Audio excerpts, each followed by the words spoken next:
Morning all, Nimby here. This morning we're going to be doing up some HenryVille specials. So, not the humpy we got in the vise from yesterday.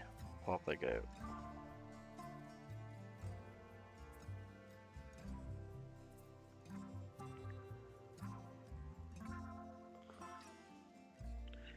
As a side note, you should not leave your flies in your vise overnight. Oops.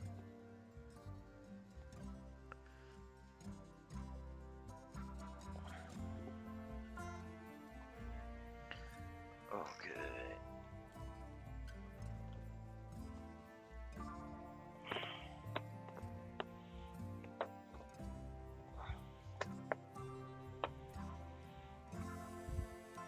Okay, so we're going to start off with an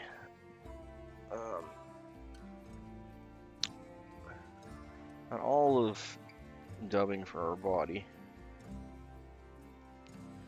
This one's, I think the one I got set up here is a mix of Antron and Seal's fur.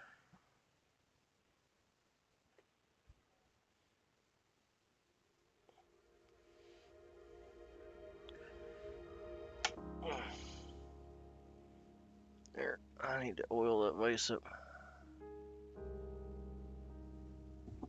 There we are. Okay, so we got a size 6, kind of bent. One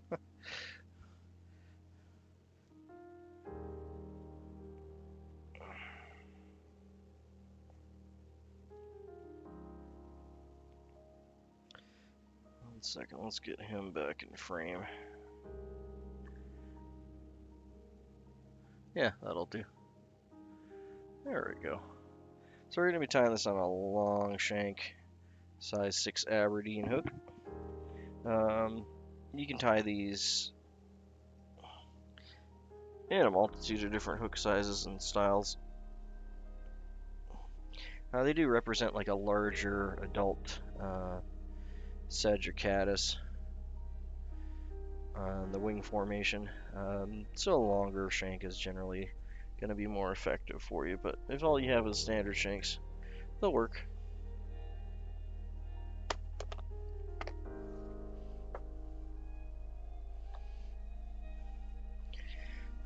So depending on where you're from, they'll be from this olive color, kind of all the way up the spectrum from that to like these browns, and like a mix of olive here. And some places it'll be more this like dirty olive or a bright almost chartreuse.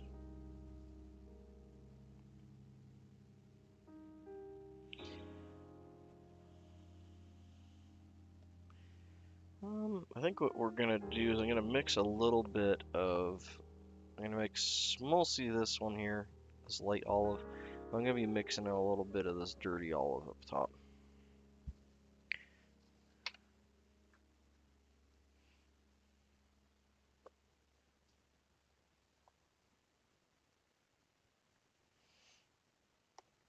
And that's going to be our main body. For our thread, we're going to re-spool it because I just pulled it up. we're using a 6/0 Union Olive Dun, which basically just means a bit of a grayed out olive. Hey, thanks for the first chat there. I'm gonna be starting the thread a ways back, so we got a good bit of wing to put in. That'll be a good marker for me for the body length. It has a good size underwing and overwing that we're going to be putting in.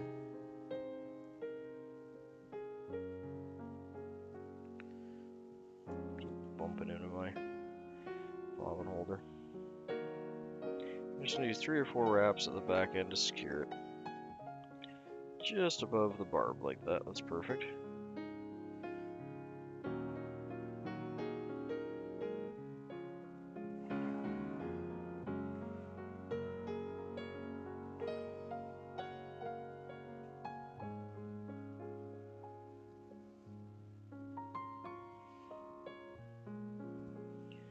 And Now we can start mixing our dubbing up. Again, this is all personal preference for... Yeah, dang squirrel. Stealing all my stuff. So the seal's fur is going to give you this really nice, buggy, long fiber, but it doesn't dub quite as well as the smaller fibers, so in a lot of cases you're better to mix it in. That's probably more than enough. And I already have some from a previous fly that I just stuck back there, and that's pretty much what we're shooting for. It's going to be that color there.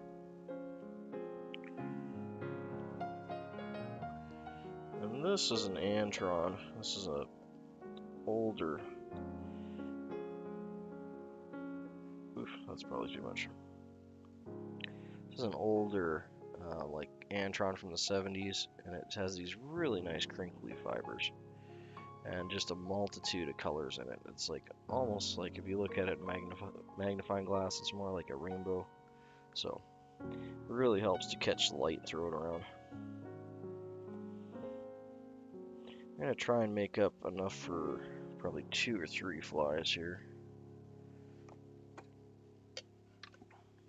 If we don't use the whole thing, I'll just plop her back in the empty box there, or that empty tray. It's always good to keep a couple empty spots in your dubbing box for your leftover dubbing that you can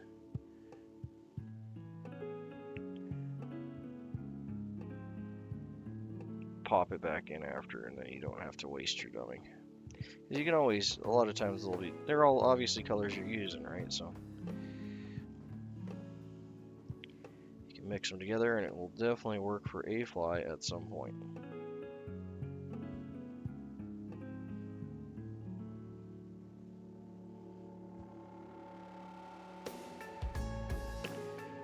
Dubbing is messy. Okay. That's what we're coming up to. So this kind of really nice, dirty olive.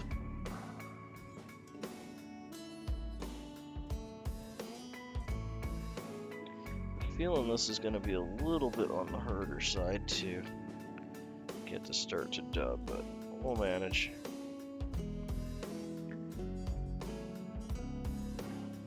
I like to direct dub generally, like 90% of the time, so.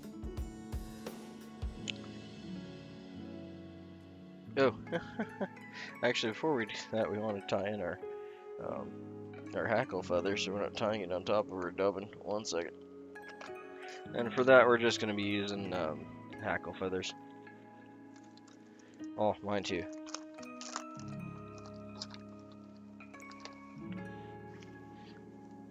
I love our squirrels. I think, unfortunately, our main big squirrel, I think she finally passed away this year, but she was quite old. She's been here as long as I've been here, so she's got to be at least 7 or 8 years old now. But I haven't seen her yet this spring, so I think she's finally passed on to one of her kids. It's gonna take over. And we got several young ones that are definitely taking her spot, so. Okay, so we're gonna need a fairly large hackle to palmer. We want it to be past the hook point like that. That's about perfect. And we're gonna pull down on our hackle here. And where it starts to go back up vertical is where our webbing is thin enough. So, it's like right about here.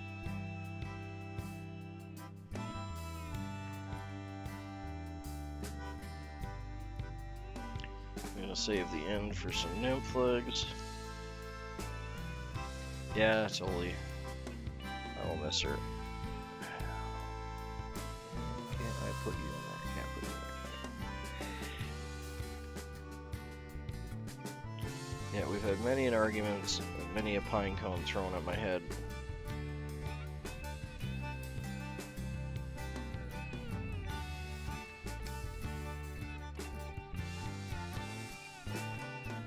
Okay, so we're going to tie this in first.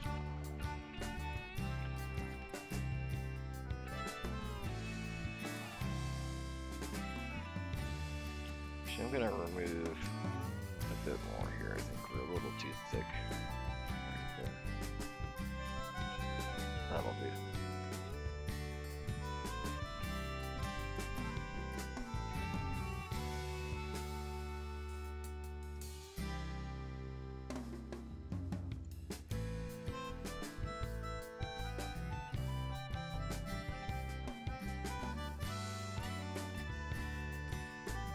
I'm going to be attaching this like right at the end here.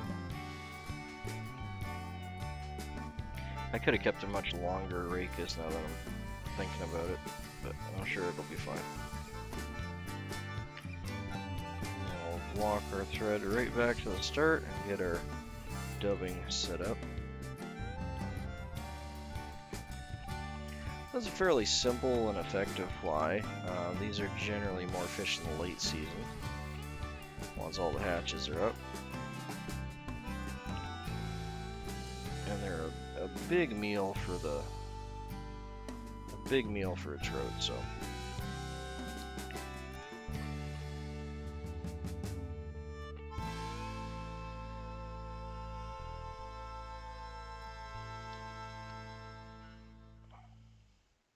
They typically get very excited and hit them real hard when they start surfacing.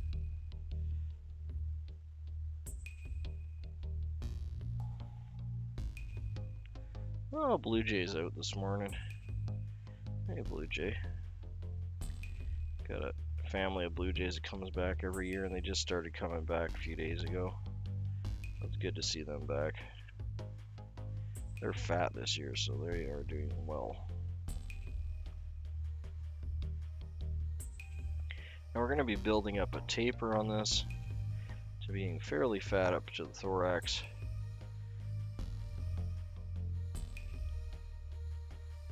So we'll work that into our dubbing here as well. I'm going to leave this kind of semi-loose, not like pencil tight, because I do want to brush it out a little bit. They do have large buggy bodies.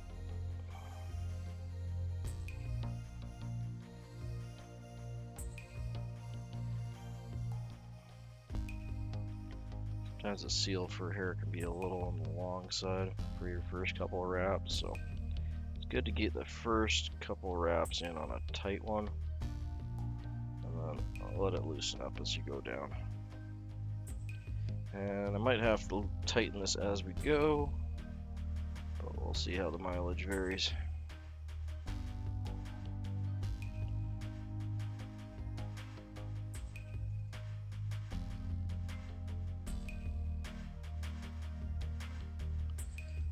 It's loose. Morning. Good to see you, Oz.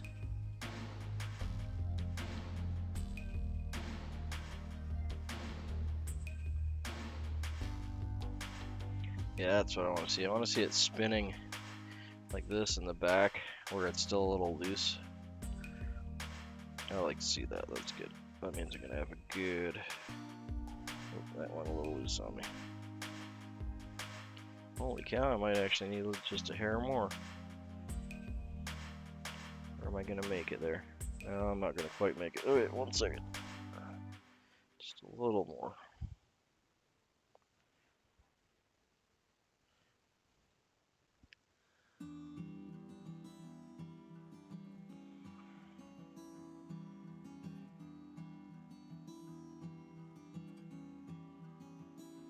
I love huskies. They're a lot of work if you own one, though.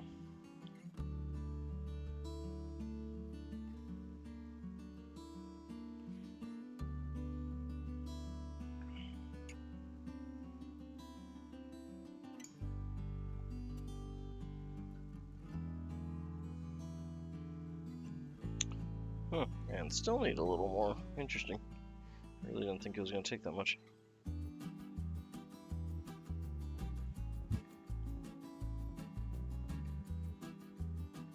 Almost there, but not quite. Need to go just a little bit farther there.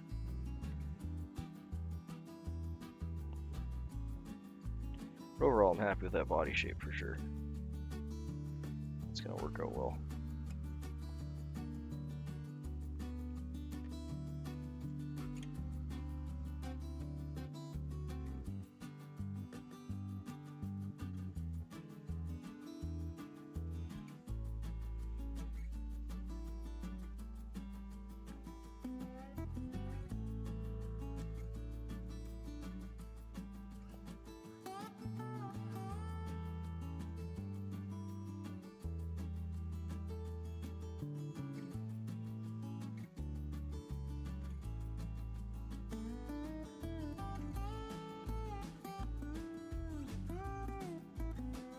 There we go. I want to leave it a little bit, like I was saying, on the fluffy side here, because I want that hackle to sink in. Beauty, that's much better. There we go. Okay, and just to make my life easier, I'm just going to burn this front part.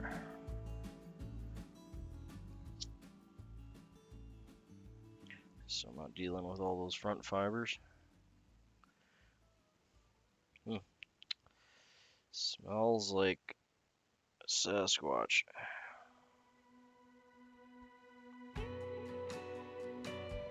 Okay, now we're gonna bring this hackle down. Use a small hackle plier again.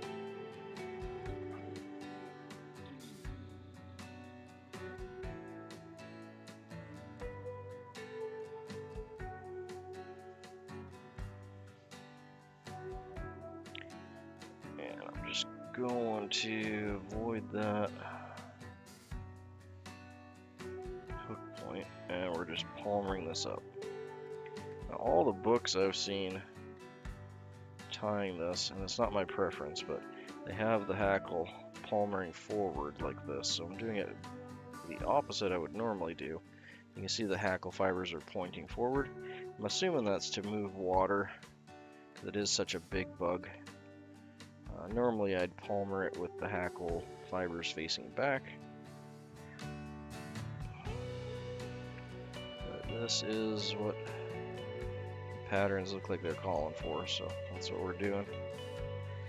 I guess it makes sense. It's a big bug. You want a lot of movement in that water.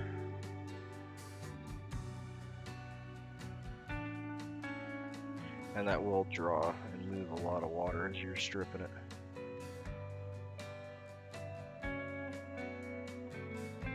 This is obviously technically fished as a dry fly, although you can throw this in sparser and weight it and get it just below the water line as well.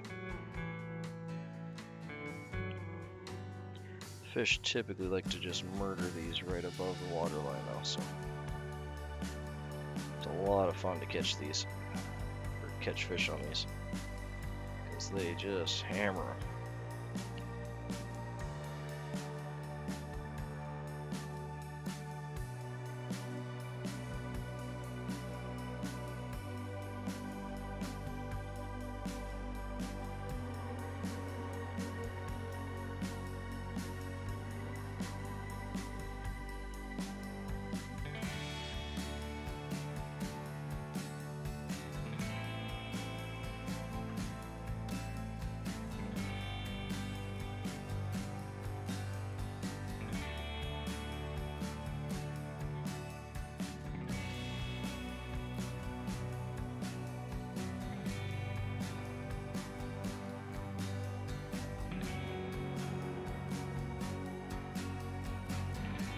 Okay, we're just going to tie that back.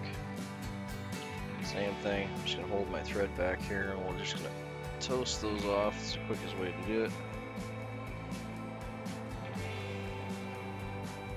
I want to try and protect my actual hackle and just get these ones that are coming up front.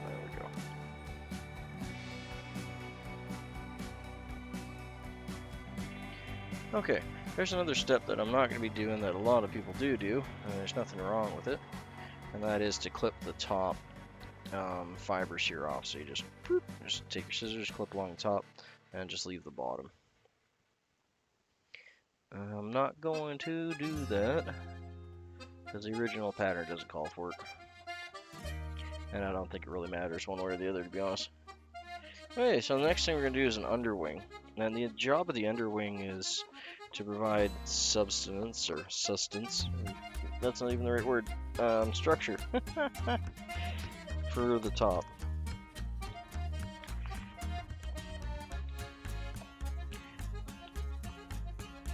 Alright, you can use any color or any type of mallard for this. It calls for wood duck. I'm going to be using this mallard dyed wood duck, but as you can tell, this is not wood duck color. This is like a olive color. And I grabbed it on purpose just because it was like an off dye, and I was like, you know, it's actually a really nice olive color, even though it's completely not wood duck at all. But yeah, the original pattern calls for wood duck. I do have wood duck right here, so this is actual wood duck. You can see the nice light kind of tan coffee color, and this one, like, it is not close to wood duck, but like I said, still like the color, and for this kind of fly it's perfect because I'm doing it in an olive, and this is more olive. So now the trick is to dig through these bags and try and find a feather you can actually work with, especially when it's crammed full like this. Just give me a second. Probably should have done this where we started.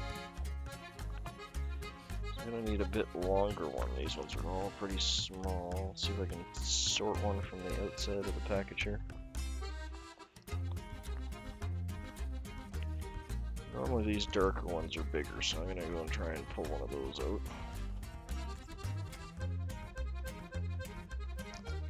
Come here. Thank you. Oh man, is it gonna make me pull it like half the package to get that out? I got it, I got it. I think, maybe. Oh, come on out. There we go. That's the one I want. Poof, that's annoying. Okay. Get back in there. Well, I will say at least they really stuffed this full of feathers. Unfortunately, like the majority of them aren't going to be terribly useful. I mean, I'll find a use for all of them, but just in general, when you're buying this kind of thing, you want the nice mallards. Okay, there we go. Yeah, so you can see this is a nice mallard flank, and this is the part we're after right here.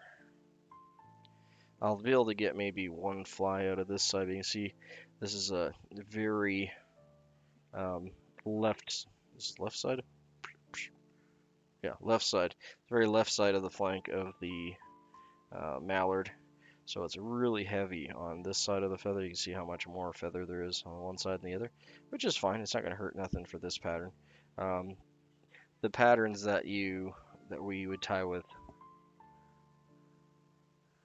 Oh, you're sick too, man. Everyone's getting sick. I just got over my sick. Hey, Shark, good to have you in, man.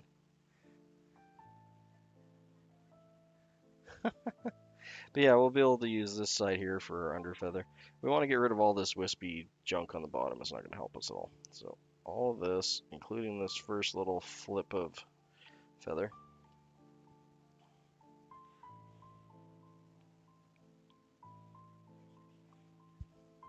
Yeah, everyone's been getting sick. I mean, Rob's sick, but he got sick, like food poisoning sick, so not really. You picked it up from the children sick, which has been my struggle.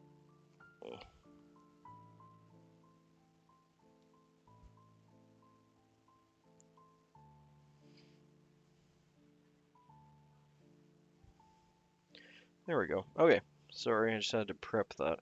So we want to make sure that this is about a hook gap and a half, which is probably going to be Right about here. Nope, not there. Right about. Come on, split you. Is that gonna be enough? Yeah, that might be enough. Okay. So, hook gap and a half. This looks like it's probably closer to hook gap. We'll make it work.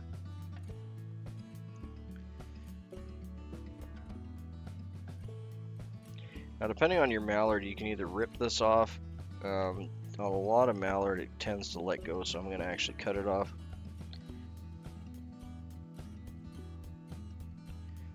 And what that'll do is keep it all together. So, if you're ripping mallard and it's not the best mallard or it's dyed, yeah, it is. It's going to be a big old mouthful. That's for sure. Okay, so we got our feather. Now this is going to be an underwing. So this part of the fly is a little bit, it always makes me feel weird when I'm doing this because you just don't do this normally. But we're going to cut this off. There we go. So we're going to cut it off flat like that. I hate doing that because I like the natural, fine point of the feather. But on this fly, we're actually going to be cutting the wings and using some tape and other techniques that we haven't done here in a while. Alright, so I'm just licking my fingers a little bit to get them wet. I'm going to pull this together, or push it away from me, either one. And it doesn't want to fold. Okay, if you run into this problem where it doesn't want to fold, another thing you can do, which works quite well, is take your bodkin and lay it along the bodkin. And that'll give you that kind of friction that you need to fold it.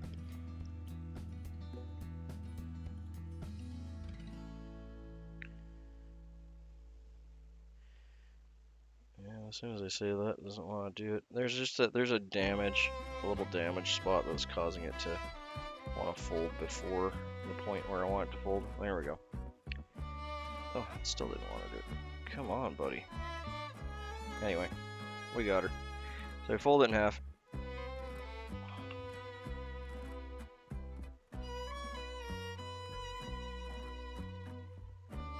Yeah, I'm not 100% sure how the cold crown thing actually works on there. Because sometimes it seems to jump around for no bloody reason, and other times it stays with one person forever. Okay, so now that we cut both ends, when we tie this in, it's going to be able to loosen up and splay. So we want to have this, hopefully you can see it, it's a little bit thicker, it's like tinted. When I tie it in, it's going to do even more. I want to get this. So we want to also cut this. Yeah, I know. What the hey? So we want to tie this in at our tying point, the full length. So it's gonna hang over. Come on, you. Get in the hackle. There we go. It's gonna hang over the end of the hook a bit like that.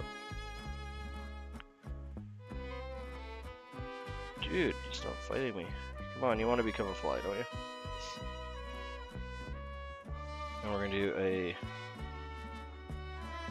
Oh, that's all good. That's why I'm glad I have a mic and a speaker bot so I can actually do this. This is just the underwing, and it didn't even tie in properly. Look at how horrible that came out.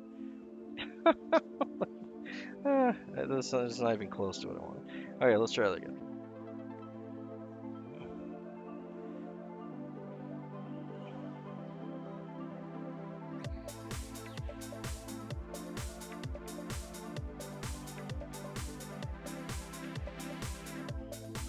Okay, I want it to open up. I think this is one of the reasons that a lot of people actually cut this hackle up top, is for that reason. It interrupts tying the wing in and can be a real pain in the butt.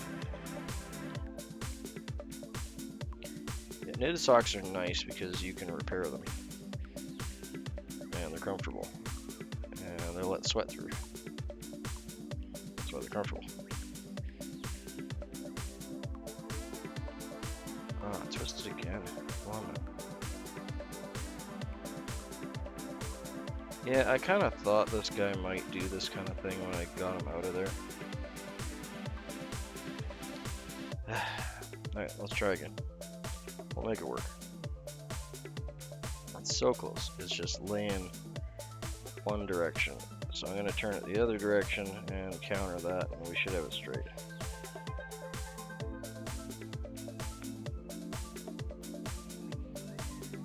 Yeah, that's one thing I don't do is Discord. Do not do the Discord.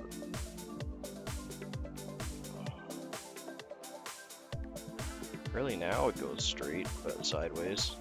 Okay, let's try this again.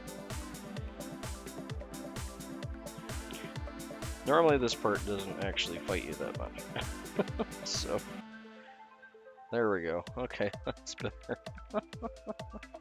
Okay, so this isn't actually the wing, this is what's called an underwing. It just provides support for the actual wing to tint over. And a little bit of body and color from underneath are kind of the main things. So now that we got it tied in, yay, more coffee.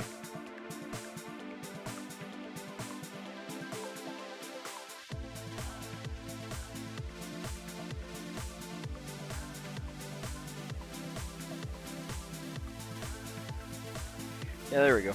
Yeah, it's not rocket science. It's just acting. Like you can see how much it's holding that up. So it's going to do the same thing for the wing over top of it. And then looking up from underneath, the fish will see that too, and it'll act as an underwing. So here's kind of the cool part of the whole fly, is that we're going to be using a come on, brain, goose. Using a Canada goose feather. And I am going to use my bodkin and cut out a section in the middle here. So your best section, this is your flight side of the feather, and this is your returning or non-flight side with the fluffy stuff. So this is where the wind actually comes over, and this side here just gets braced against the other feather, which sits on top of it here, so on and so forth. So most of your wings are actually going to work better coming out right out of this middle section. Right here is like your premium wing spot. You can use the rest of the feather, you're just going to run into some issues here and there. And it's not going to be as primo. But we're going to take one right out of the primo middle spot here. So for this wing, we actually want it to be a gap and a half. I'm measuring that by eye, which I don't normally do. Normally I'd actually measure it with the gap. But in this case, we're going to doctor this one up so much that's not going to matter. So now that we got that part separated,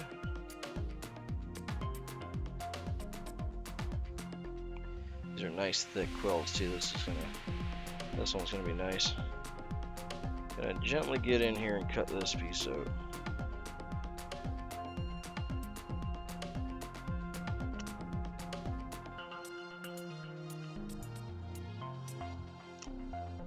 And I'm holding it just with the tips of my fingers so that the feather doesn't go flying and fall down. We'll use the rest of this for the next couple. Okay, kind of the most important part of this whole thing is that you don't split this. It has to stay together, and you have to find the inside. So that's the curve, so the inside is going to be in the belly of the curve. And what we want to actually do is apply some tape to it. Now you can use here, I've got all my stuff, but everything's on top of everything, so 1 second. You can use just regular old masking tape. This won't hold up as well, but it's quick and easy and collects all your dubbing fluff apparently. But this is what a lot of people use. It works perfectly fine. I use it more for my nymphs and different things where I'm making really cool wings. If you want a flexible wing, this is your best bet. It's just this old school 3M medical tape because it's flexible and it sticks like really well to this, or well enough. and you can tie it in. So we're going to get some of this off.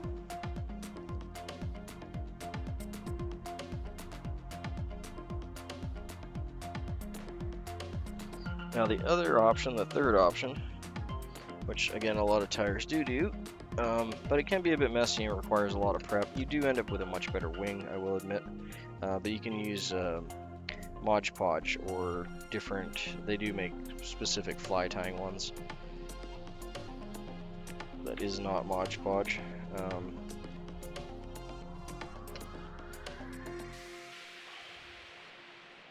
But basically it's Mod Podge, which is the glue you put over top of a puzzle or a painting or whatever if you're trying to preserve it, and it gives it a nice kind of matte finish and glues all the pieces together, but it's still flexible.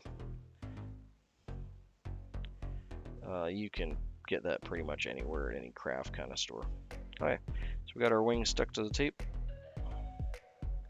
and now we start cutting. Now we're going to cut the wing out. And that's going to hold everything together, so as you're casting, it's going to keep this. No, I'm actually going to use my curved scissors for that because it's kind of curved. That might work better. You want to get it right up to the edge of your feather so you don't have anything hanging out. Not terribly hard to do. And I mean, if you really want to save pieces like this, you can. I've patched some together for smaller flies and stuff, so if you want to save your material, there's nothing wrong with that. As long as it's big enough to go over the piece of feather, you're golden.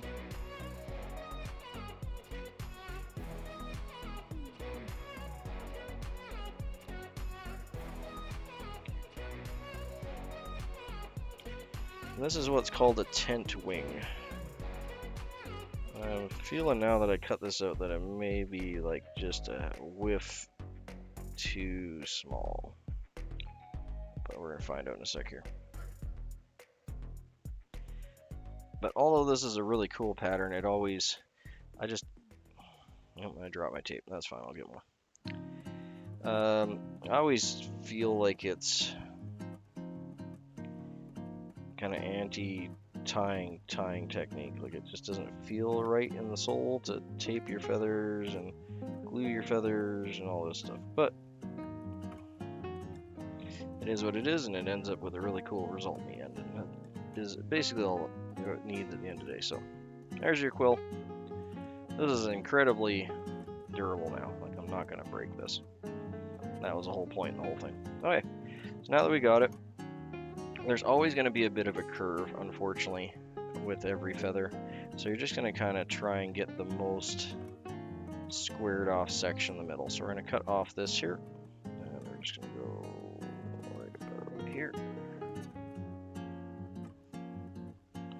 Bink. And I'm just going to measure that to make sure we have enough length still. And we do.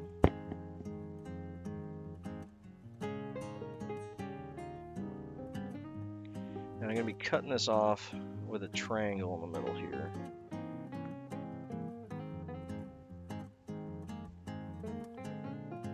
I do this facing the camera, but I really need to make sure I don't muck this up. So give me a second, I'll show you the end result.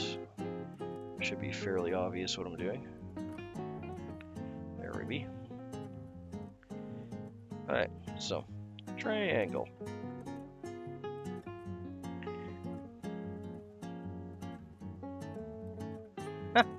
Hey, buddy. Thanks for stopping in from your job, man. I appreciate that. Yeah, if you're enjoying what you're seeing, feel free to drop a like. You can subscribe because we're here pretty much every day if you want to see this kind of thing at a later date and hang out with us in the morning. I'd appreciate that. I do have this just slightly long, so I'm going to cut some off. We don't want it coming to the end of the wing. We want it to be just supporting the wing.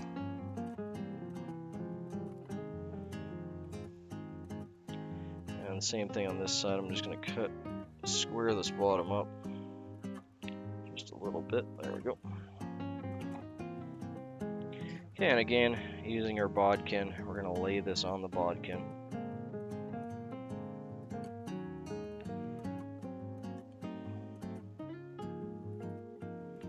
do have a wicked curve, like it depends on the feather and what part of the wing it came from. You'll have more of a curve and less of a curve. Now I've just folded this in half. You can see it's tented. I'm not trying to fold it completely in half. I'm just literally, that's why they call it a tent wing. Just literally trying to tent it over like this.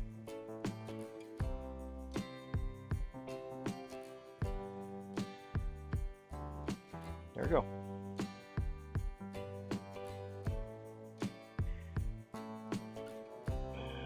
And yeah, that's pretty much right where I want it. Okay, good deal.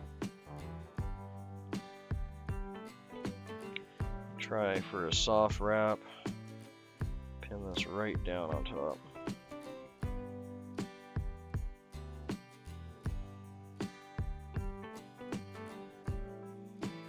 Kind of got to just trust the process and go with it. You only really get one or maybe two shots of this. There we go. So you can see it's a nice tented wing now. Now that side did buckle a little bit on me, didn't it? Wonder if I can fix that with my bodkin. 1 second. That's unfortunate. Still looks good, but it's unfortunate.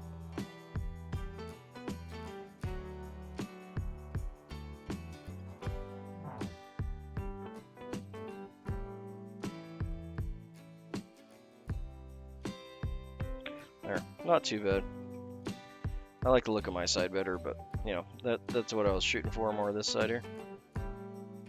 This one went a little, it just collapsed it right here. I was hoping it would collapse more in the center, but I mean, I'm not gonna, definitely not gonna worry about that. That's close enough, because they will get beat up, and that's gonna get covered with hackle anyway. You won't see it too much.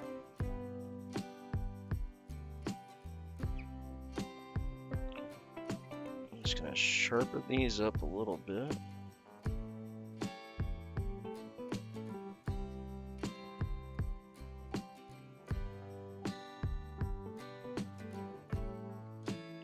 Yeah. Well, I didn't actually go exactly where I wanted to. 1 second, let's do that again.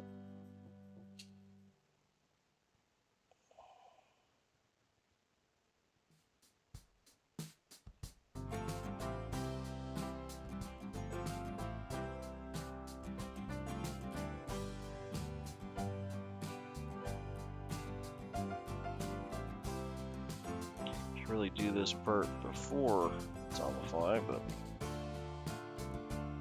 there we go. I just wanted a bigger gap. So now you can see the underwing and the overwing, and that'll be the caps for the wing on the fly, and this really attracts the fish when you get that. You can see the little puff underneath there, because they have that structure to their wing caps and the shells. So that worked out quite well. I'm going to cut this front off. I thought I had it the right size, but you can see it's just hanging up to the eye a little close, so I'm just going to give it a little trim. That's better. Yeah, that'll work fine. Okay, and the goal for this next part is really just to make a clean, flat area that we can tie our front hackle on. We'll worry about the head after. There we go. So we're just looking for clean,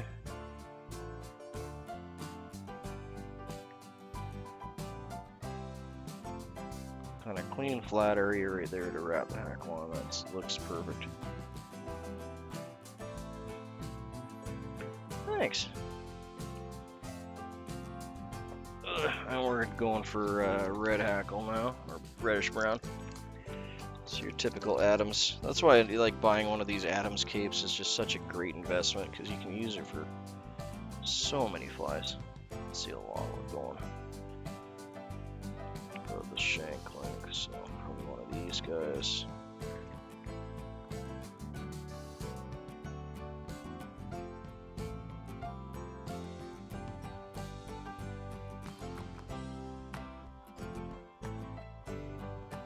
Yeah, this one here doesn't work. That looks perfect. We'll measure it out here, but that looks really good.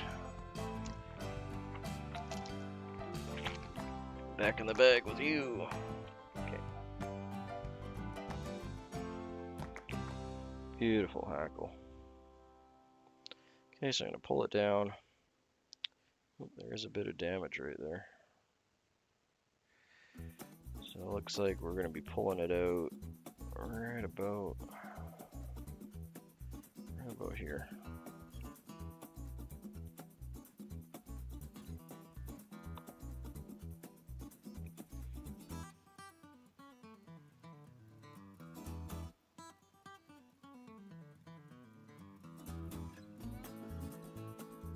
Okay, I'm just going to remove a little more from the top and the bottom so we get our first little wrap in without an issue.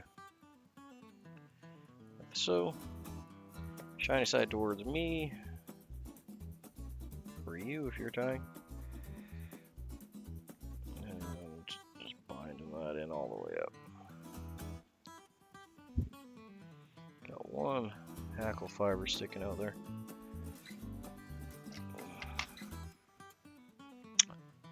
There's my tweezers, there we are.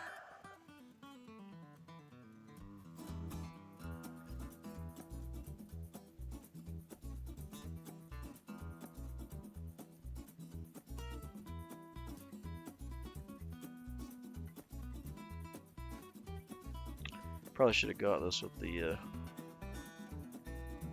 lighter before, but all good.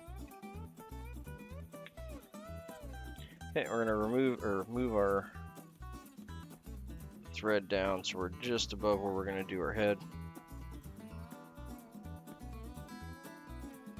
Get the small hackle plier.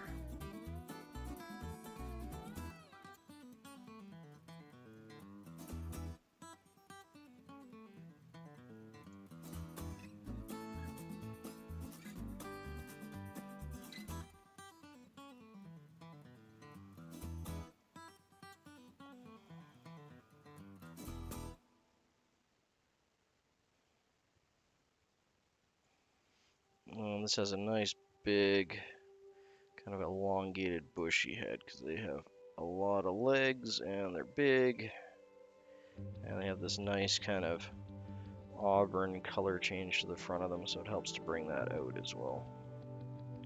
We're going to try and get about 4 to 5 wraps. So normal dry fly you'd probably get about 3 in behind and 2 up front, so it's about the same.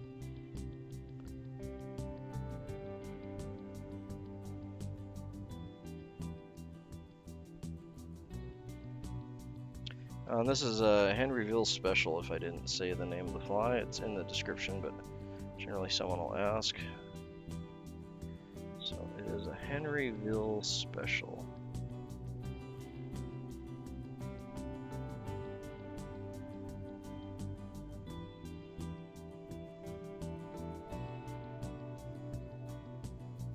I'm trapping a few fibers there, but that's okay. We'll get it with the half hitch.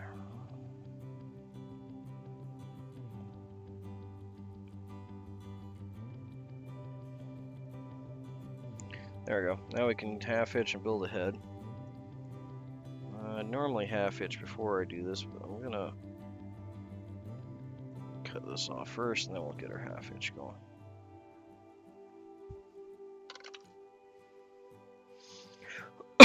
Excuse me, more tea. It's good tea break time. But yeah, it's a buggy. It's like a buggy caddis. This would be like a caddis or a sedge. Some larger stone flies too, when they come out, and kind of look similar.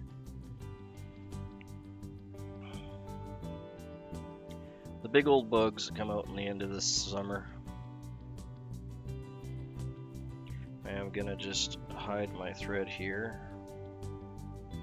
I really should actually, hold on.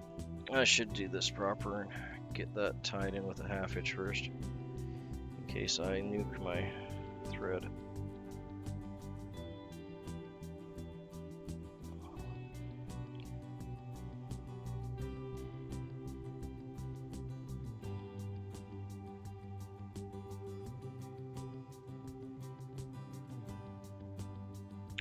one fiber just does not want to play ball, hey? Okay. That's fine. Like I said, I'll just get it with fire. Kill it with fire.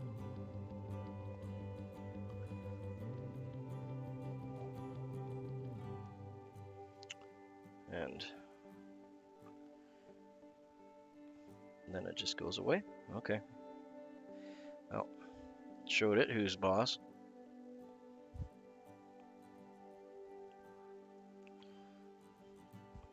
I must have swept it back or something. I don't really know what happened to it there. Alright, so I'm just going to gently pull this back so I'm not interrupting the wing.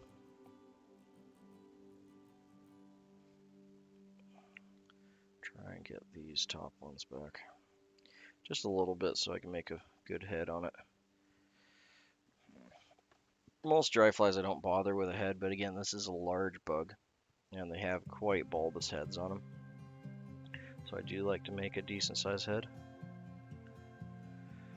Alright, we're just gonna... It's probably the same one that was bothering me before. Now he's back.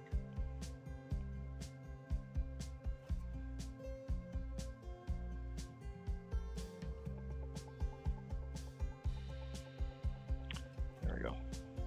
Actually almost looks cool with like the two little hackle bits coming out. Looks like two little horns. Yeah, tempted to kind of keep those there, but I'm not going to.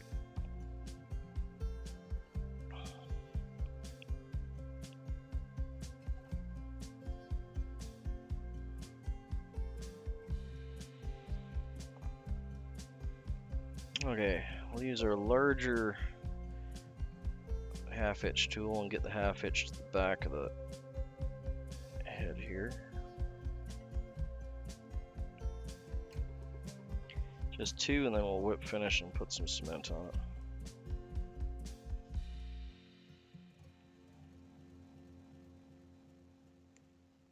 Oh no! Alright, hold on. Thankfully we got lots of thread to work with, so I'll get a half hitch done in here.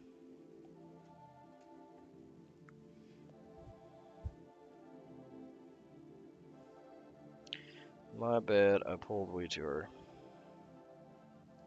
That's okay. We got more than enough to finish this off.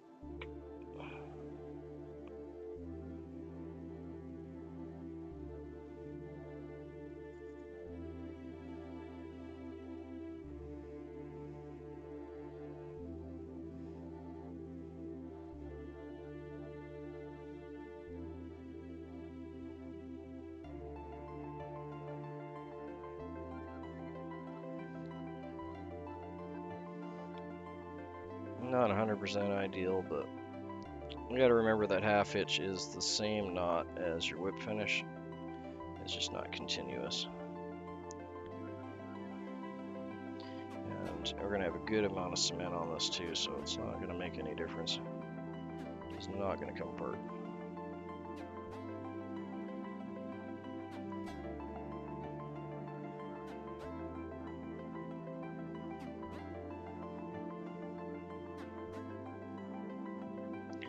There we go. That would be a Henry Special though.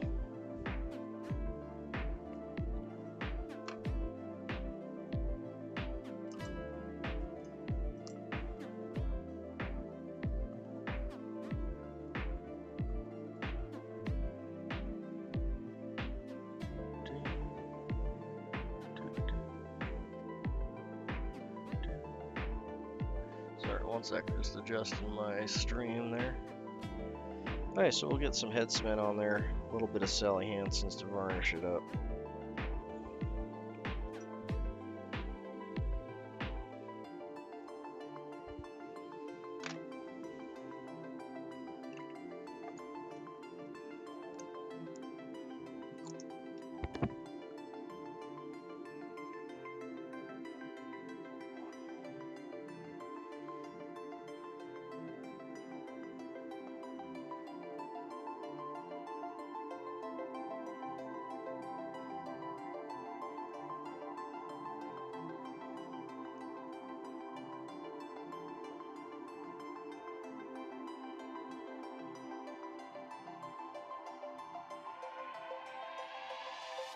I'll put a good bit on here because it's going to soak in and melt that wax on the thread and just mush everything together nicely.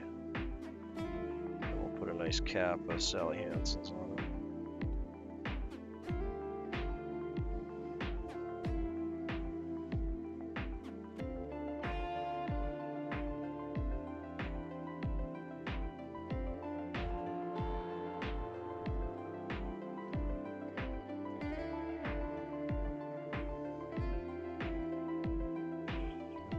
Fiber right here.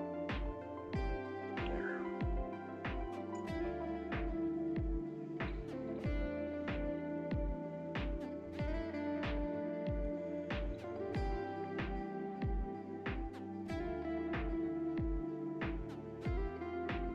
There we go.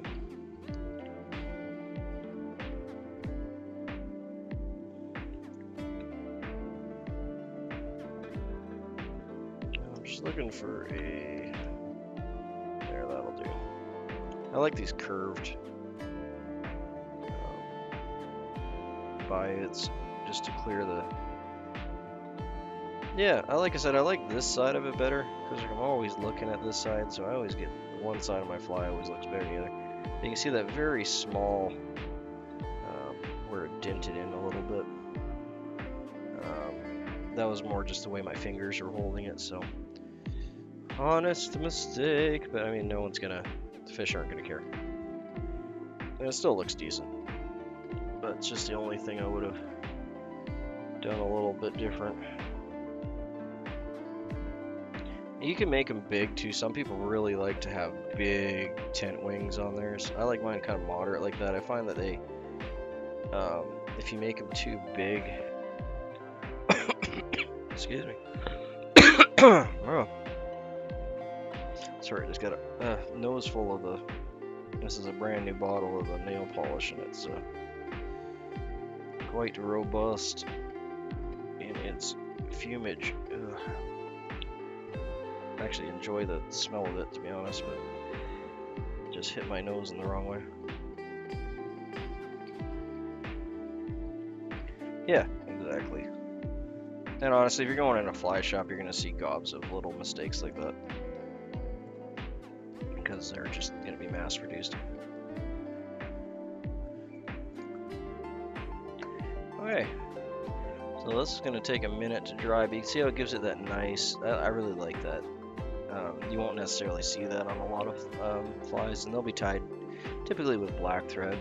I was just trying to match the hatch, as my brain wants to say, but match the coloration on it. I lost a little bit of fluff on this side somehow. Again, this side looks really nice.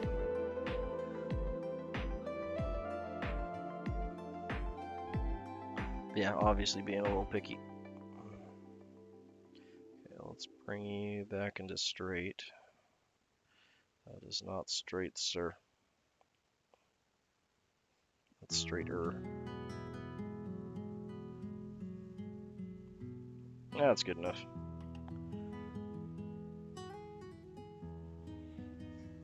Alright, we'll do our spin and spiel. Call it a fly.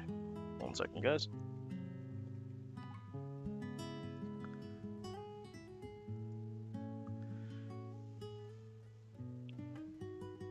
And the vise, we have a HenryVille Special. This is a type of large caddisfly. It's really handy for the later to mid-summer when these large bugs are hatching out and flying around. Totally like a difference between a little McDonald's cheeseburger and a Big Mac. This would be the Big Mac. This is what the fish really look for in late season. It's a whole mouthful, so they nail them hard. It's really fun to fish these, especially if you're top watering them. And still water, the fish just nail them nice and hard. It's a lot of fun. Definitely want to have a couple of these in your box. Different variations you can do. This is a tent wing with duck. It's wrapped up with an olive body with a mix of antron and seal fur, and palmered up with a grizzly hackle with a red hackle up front for the leg area, and a underwing of olive dyed mallard and an overwing of mallard or goose, Canada goose quill, tented over with a little bit of tenting tape. Wonderful little pattern. Pretty durable actually for its size and the fact that it has a tent wing. You can get quite a few fish off one of these before they get too tattered up. And you should have a couple of these in your box, eh?